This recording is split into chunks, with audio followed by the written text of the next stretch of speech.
তাওহিদ হৃদয় নাকি নুরুল হাসান সোহান, কাকে একাদশে দেখতে চান, কে বেশি সুযোগ ডিজার্ভ করেন? আমরা যদি পরিসংখ্যান বিবেচনা করি, হয়তো বা নুরুল হাসান সোহান শেষের দিকে ব্যাটিং করে থাকেন, তাওহিদ হৃদয় 4-এ ব্যাটিং করেন। আজকের ম্যাচে তিনি 3-এ ব্যাটিং করেছিলেন। তবে আন্তর্জাতিক ক্রিকেটে তার সবশেষ ম্যাচগুলো কিন্তু হৃদয়ের পক্ষে কথা বলে না। অবশ্যই তিনি রান করছেন, ছোট ছোট ইনিংস খেলছেন, তবে সেই ইনিংসগুলোর পেছনে বল তিনি বেশি খরচ করে ফেলছেন।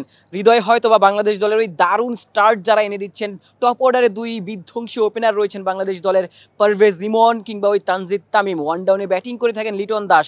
তারা যে স্টার্টটা এনে দিচ্ছেন, সেই স্টার্টের ফ্লোরটাকে ধরে রাখতে ব্যর্থ হচ্ছেন হয়তো বা তাওহিদ হৃদয়।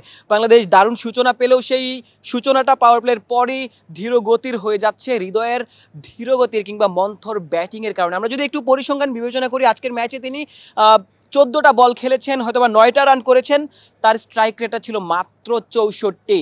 আগের 2 ম্যাচে তিনি ব্যাটিং করতে পারেননি। তবে তার আগে পাকিস্তান সিরিজেও যে হৃদয়ের স্ট্রাইক রেটটা খুব ভালো ছিল, তেমনটা আসলে বলার কোনো উপায় নেই।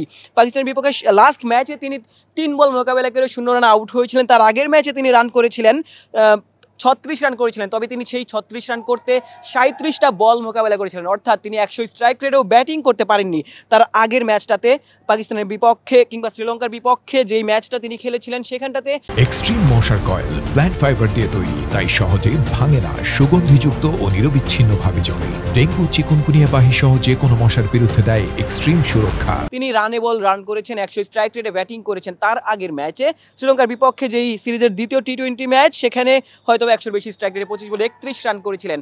পাকিস্তানের বিপক্ষে তাদের ঘরের মাটিতে যেই ইনিংসগুলো তিনি খেলেছেন, সেখানটাতেও আমরা হৃদয়ের রানে বল ইনিংস দেখেছি কিংবা 100 কম স্ট্রাইক রেটে ব্যাটিং করতে দেখেছি তাওহিদ হৃদয়কে।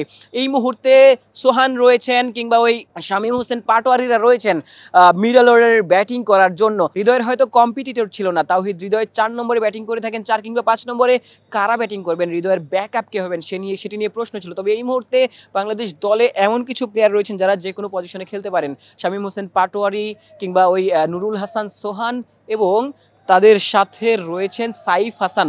এই 3 ক্রিকেটার কিন্তু 4, 5, 6 কিংবা ওই 3 নম্বর পজিশনেও কিন্তু ব্যাটিং করতে পারেন। অর্থাৎ এই মুহূর্তে হৃদয়ের কম্পিটিটর রয়েছেন।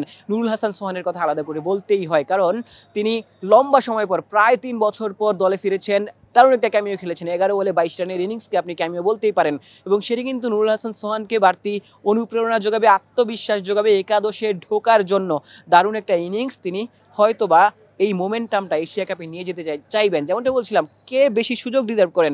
4 নম্বর পজিশনে যেহেতু ওই তাওহিদ হৃদয় ব্যাটিং করে থাকেন, তার এই মুহূর্তে কম্পিটিটর তৈরি হয়েছে। হয়তো এশিয়া কাপের প্রথম ম্যাচটাতে হৃদয়ই একাদশে থাকবেন, তবে তাকে কিন্তু পুশ করবেন ওই সাইফ হাসান কিংবা নুরুল হাসান সোহান কিংবা শামীম পাটোয়ারিরা। অর্থাৎ হৃদয়কে দলে জায়গা পেতে হলে নিজের সর্বোচ্চটা দিয়ে খেলতে হবে, পারফর্ম করতে হবে, দলের জয়ে অবদান রাখতে হবে, স্ট্রাইক রেটটা বাড়াতে হবে। বাংলাদেশ দল হয়তো বা এই সুস্থ যেই প্রতিযোগিতা, সেটির অপেক্ষাতেই ছিল টিম বাংলাদেশ। সালাউদ্দিন যেমনটা বলছিলেন এই সিরিজের কোনো একটা প্রেস কনফারেন্সে, যে দলের মধ্যে সুস্থ একটা প্রতিযোগিতা রয়েছে, সেই প্রতিযোগিতাই কিন্তু এই মুহূর্তে হৃদয়ের জন্য কাল হতে পারে। তবে তাকে বাড়তি পুশ করবে হয়তোবা, কারণ তার পেছনে 3 জন রয়েছেন যারা একাদশে জায়গাটা ডিজার্ভ করেন। সেটি হয়তোবা হৃদয়ের জন্য তার সর্বোচ্চটা বের করে আনার জন্য, হৃদয়কে পারফর্ম করতে বাড়তি অনুপ্রেরণা হয়তো যোগাবে কিংবা একটু খানিকটা পুশ করবে। আমরা বলতেই পারি এই মুহূর্তে দলে কারোর জায়গায় একদম স্পষ্ট নয়, কেউই অটো চয়েস ক্রিকেটার নন। তাওহিদ হৃদয় যেমন নন, ওই নুরুল হাসান সোহানও নন, সাইফ হাসানও নন কিংবা শামীম হোসেন পাটোয়ারিরাও নন। বাংলাদেশ এই টিম বাংলাদেশকেই হয়তো দেখতে চেয়েছিল। দর্শকরা এমন একটা দল দেখতে চেয়েছিল যারা আসলে দলের জন্য খেলবেন, দলের জন্য সর্বোচ্চটা দিয়ে খেলবে, এবং সেটি কিন্তু দেখা যাচ্ছে। দলের পারফরমেন্সও সেটি ফুটে উঠছে।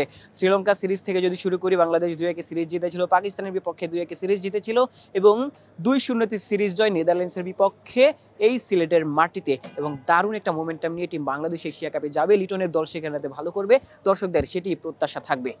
সিলেট আন্তর্জাতিক ক্রিকেট স্টেডিয়াম থেকে ক্যামেরায় কাজী রুবেলের সাথে আশিক সারওয়ার, নিউজ 24।